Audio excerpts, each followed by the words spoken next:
بسم اللہ الرحمن الرحیم۔ السلام علیکم ورحمۃ اللہ وبرکاتہ۔ ناظرین گرامی، ام سلمہ رضی اللہ تعالیٰ عنہ کہتی ہے کہ جب ابو سلمہ رضی اللہ عنہ کی آنکھیں یعنی موت کی وقت پترا گئی تو رسول اللہ صلی اللہ علیہ وسلم تشریف لائے اور اپنے ہاتھ سے ان کی آنکھیں بند کی۔ پھر فرمایا جب روح قبض کی جاتی ہے تو اس کی بینائی بھی روح کے ساتھ چلی جاتی ہے۔ ابو سلمہ رضی اللہ تعالیٰ عنہ کے گھر والے یہ سن کر سمجھ گئے کہ ابو سلمہ رضی اللہ تعالیٰ عنہ کا انتقال ہو گیا اور وہ رونے لگے۔ آپ صلی اللہ علیہ وسلم نے ارشاد فرمایا، اپنے نفسوں پر بلائی کے سوا اور کوئی دعا نہ کرو، اس لیے کہ اس وقت جو کچھ تمہارے زبان سے نکلتا ہے فرشتے اس پر آمین کہتے ہیں۔ اس کے بعد آپ صلی اللہ علیہ وسلم نے فرمایا، اے اللہ ابو سلمہ رضی اللہ عنہ کو بخش دے اور ان کا مرتبہ بلند فرما کر ان لوگوں میں ان کو شامل فرما دے جن کو راہ مستقیم دکھائی گئی ہے، اور ان کی پسماندگان کی کارسازی فرما، اور اے تمام جہانوں کے پروردگار ہم کو اور ان کو بخش دے اور ان کی قبر میں کشادگی فرما اور اس کو انور سے منور کر دے۔ اس حدیث میں نبی صلی اللہ علیہ وسلم نے ابو سلمہ رضی اللہ عنہ کے لیے قبر کو کشادہ کرنے، قبر کو نور سے منور کرنے دینے کی دعا فرمائی۔ ثابت ہوا کہ مومن کی قبر کو اللہ تعالیٰ نور سے منور فرما دیتا ہے۔ کافر یا منافق کی قبر ظلمت سے بھر دی جاتی ہے، اسے تنگ کر دیا جاتا ہے۔ مرنے کے بعد انسان کو سب سے پہلے قبر کی مراحل سے گزرنا پڑتا ہے، اس لیے نبی صلی اللہ علیہ وسلم نے اس کی خوفناک، خطرناک اور سخت حالات سے امت کو آگاہ فرمایا۔ اسی لیے تو آپ صلی اللہ علیہ وسلم نے فرمایا، اگر مجھے اس بات کا ڈر نہ ہوتا کہ تم مردی ہی دفن کرنا چھوڑ دو گے تو میں اللہ تعالیٰ سے دعا کرتا کہ وہ تمہیں بھی عذاب قبر سنا دے جس طرح کہ میں سنتا ہوں۔ صحابہ کرام رضی اللہ عنہ بھی قبر کے تصور سے لرزہ برندام رہتے تھے۔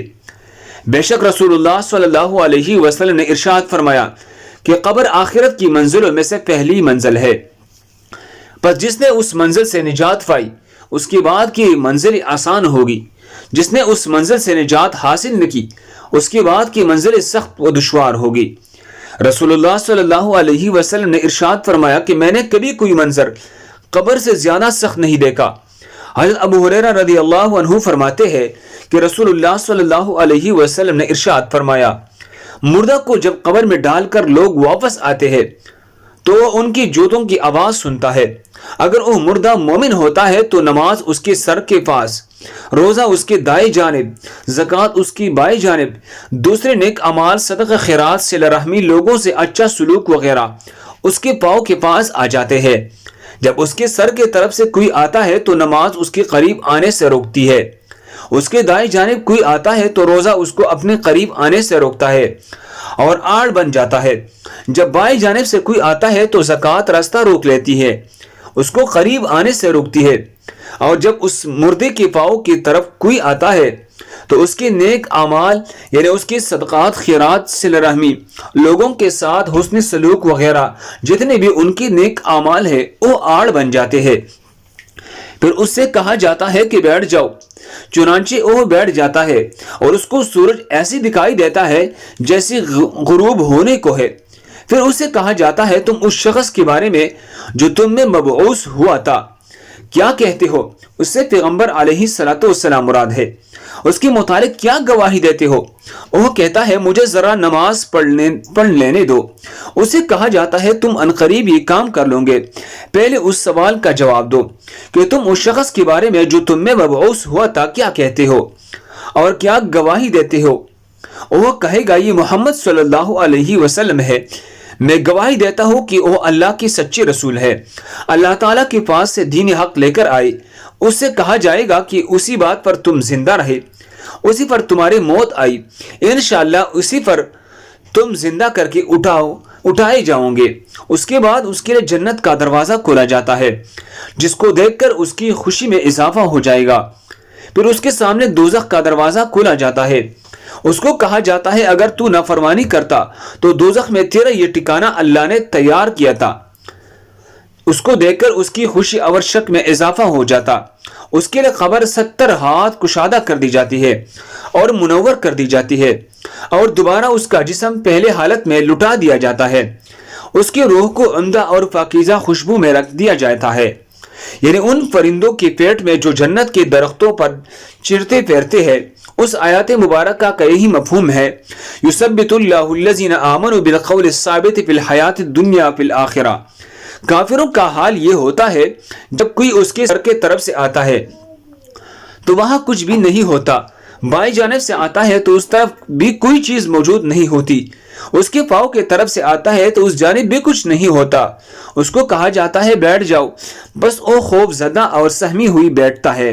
اس سے کہا جاتا ہے یہ شخص کون ہے جو تم نے بھیجی گئی تھی، اسے اس کا نام نہیں سوچے گا، یہاں تک کہ اس کو بتایا جائے گا کہ وہ محمد صلی اللہ علیہ وسلم ہے۔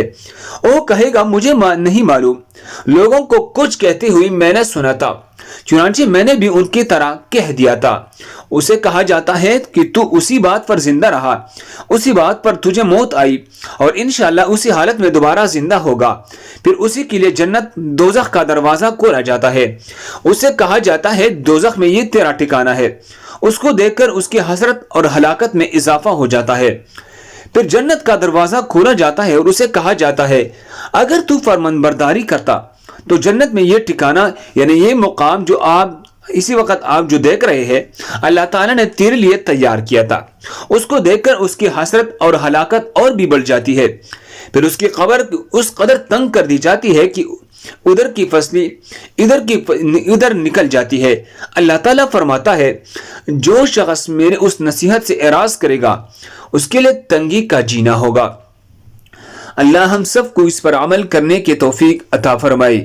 دوسری مسلمانوں کی فائدے کے لیے آگے ضرور شیئر کریں۔ مزید خوبصورت واقعات کے لیے ہمارے چینل کو سبسکرائب کریں۔ جزاکم اللہ خیر۔